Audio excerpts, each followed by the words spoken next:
एक ऐसा राज्य जिसका इतिहास जितना पुराना है उतना ही उतार चढ़ाव भरा भी, जहां कभी उग्रवाद संगठनों ने उसकी पहचान को धुंधला किया तो कुछ के नजरिए से उन्हीं संघर्षों ने उस पहचान को बचाए रखने की कोशिश की। सबका अपना अपना दृष्टिकोण है। लंबे समय तक चली लगभग सिविल वॉर जैसी स्थिति से यह प्रदेश अब धीरे धीरे उभर रहा है, लेकिन इन सब से परे संघर्ष और राजनीति से ऊपर एक और चीज भी है, एक खेल, एक ऐसा खेल जो यहीं से जन्मा, यहीं पला बढ़ा और फिर पूरे विश्व में अपनी चमक बिखेर आया। आज इस खेल पर भव्य अंतर्राष्ट्रीय प्रतियोगिताएं होती हैं और यह सिर्फ राज्य की नहीं बल्कि पूरे देश के लिए गर्व बन चुका है। यह कहानी है उस खेल की जिसे अंतर्राष्ट्रीय स्तर पर पोलो कहा जाता है और भारतीय मणिपुरी भाषा में या मैतेई भाषा में इसे सगोल कांगजेई। Welcome to इनाकॉल।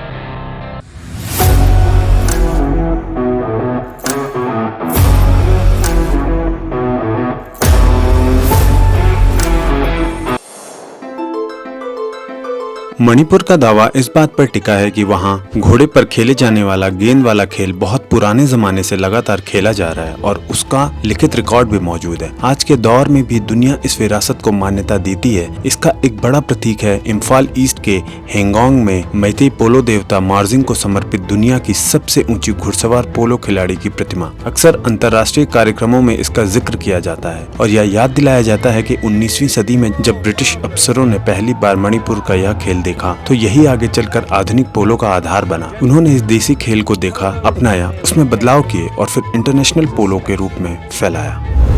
शुरुआत समझने के लिए हमें स्थानीय नामों और शब्दों को समझना जरूरी है। मणिपुर खेल का नाम है सागोल कांगजेई। यहाँ सागोल का मतलब होता है पोनी या घोड़ा और कांगजेई का मतलब होता है छड़ी या डंडे वाला खेल। सीधा सीधा अर्थ हुआ घोड़े पर खेले जाने वाला कांगजेई, यानी एक तरह का हॉर्स हॉकी। कई बार इसे गेम ऑफ किंग्स यानी राजाओं का खेल भी कहा गया है। कांगजेई अपने आप में मैतेई खेल संस्कृति का एक बड़ा कॉन्सेप्ट है जिसके 3 रूप हैं। सागोल कांगजेई घोड़े पर खेले जाने वाला रूप, खोंग कांगजेई पैदल खेला जाने वाला हॉकी जैसा खेल, मुखना कांगजेई कुश्ती और हॉकी का मिला जुला रूप। पोलो शब्द खुद अंग्रेजों का दिया हुआ है जो शायद तिब्बती या कश्मीरी शब्द पुलु या पोलो से आया, जिसका मतलब लकड़ी की गेंद हो सकता है।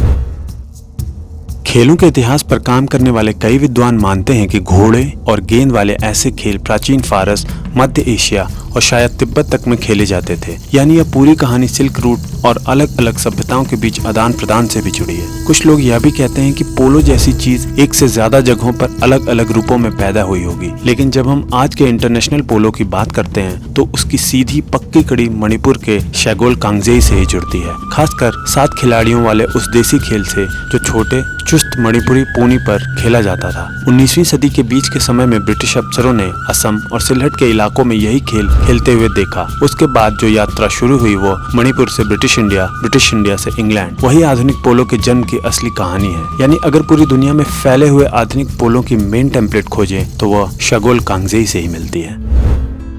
सगोल कांगजेई की जड़ें मैतेई समाज की धर्म कथाओं, देवताओं और ब्रह्मांड की कल्पनाओं से जुड़ी हैं। इसलिए यह सिर्फ एक खेल नहीं बल्कि एक तरह का पवित्र कर्म भी माना जाता है। मैतेई परंपरा में सगोल कांगजेई को देवताओं का खेल और एक धार्मिक अनुष्ठान की तरह देखा जाता है। माना जाता है कि यह खेल सबसे पहले देवताओं ने खुद खेला। इस खेल के मुख्य देवता मार्जिंग है, जिन्हें अक्सर पंखों वाले घोड़े के देवता और पोलो के ईश्वर के रूप में वर्णित किया जाता है। माना जाता है कि सगोल कांगजेई को पहली बार खेलने और शुरू करवाने का श्रेय मार्जिंग को ही जाता है। कथाओं में मशहूर मैच का जिक्र है जिसमें 7 खिलाड़ियों की 2 टीमें थी। एक टीम की अगुवाई मार्जिंग कर रहे थे और दूसरी टीम के नेता थे थोंगजिंग। मार्जिंग का पौराणिक निवास हेंगांगचिंग पहाड़ी पर माना जाता है। आज उसी पहाड़ी पर बने मार्जिंग पोलो प्रतिमा इस मान्यता को और भी मजबूत करती है कि मणिपुर ही इस खेल की पवित्र जन्मभूमि है। कहानी सिर्फ मिथक तक सीमित नहीं है बल्कि दावों के हिसाब से यह खेल बहुत प्राचीन समय से अस्तित्व में है। कथाओं में कहा जाता है कि लगभग 3100 ईसा पूर्व के आसपास प्राचीन कांगलेपाक में यह खेल खेला जाता था। राजा निंगथौ कांगबा को वह देव राजा माना जाता है जिसने इस देवताओं के खेल को इंसानों के लिए व्यवस्थित रूप में गढ़ा। इस खेल में उनका लगाव इतना था कि उन्होंने कांगजेई बनाने वाले माहिर लोगों को एक उपनाम दिया, कांगजुम। कहानियों से इतिहास की तरफ स्पष्ट मोड़ चौथारेल कुंगबा नामक राज्य की इतिहास में लिखा, जहाँ 33 CE में राजा नेंगथा लैरिन पाखंगबा के शासन में खेले गए औपचारिक पोलो मैच का रिकॉर्ड मिलता है। यह बताता है कि खेल बहुत पुराना है और लंबे समय से राज्य की परंपरा का हिस्सा रहा है।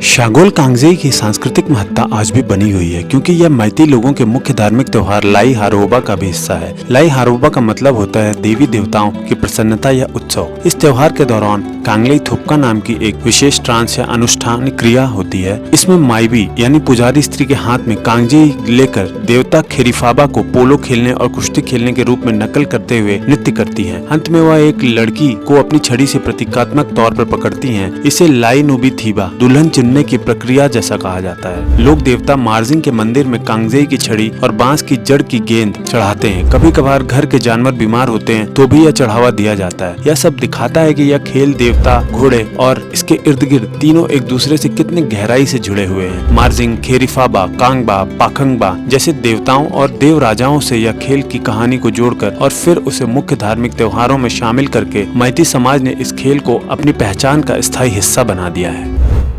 हालांकि शागोल कांगजेई की जड़ें मिथोलॉजी और प्राचीन काल में है, लेकिन इसे एक संगठित और नियमबद्ध राज्य स्तरीय खेल बनाने का काम बाद के राजाओं ने किया। मणिपुर में पोलो के इतिहास का सबसे बड़ा लिखित स्रोत है चौथारेल कुंबा। कांगलेपाक का राजकीय इतिहास इसमें 33 एडी से ही खेल का जिक्र मिलता है। इम्फाल में स्थित मापल कांगजेईबुंग मैदान को दुनिया का सबसे पुराना पोलो ग्राउंड माना जाता है। ब्रिटिश वायसराय लॉर्ड कर्जन ने 1901 में यहाँ आकर मैदान की आधिकारिक नाप करवाई थी, जो लगभग 225 यार्ड लंबा और 110 यार्ड चौड़ा था। महल के पास हफ्ता कांगजेई यानी साप्ताहिक पोलो मैच भी नियमित रूप से खेले जाते थे।